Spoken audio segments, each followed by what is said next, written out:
back to my channel. I'm here with episode 9 of Born Hungry, and today I'm going to be trying Anoma's kitchen. That's Anoma Auntie's Swiss roll recipe. So let's see how it goes.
Is our Swiss roll.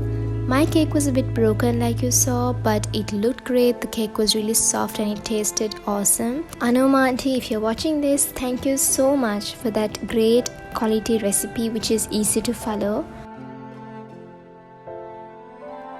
And that is it for this video. I hope you liked it. If you did, make sure you like, comment, subscribe and share. Thank you for watching. I'll see you again in another video soon. Bye.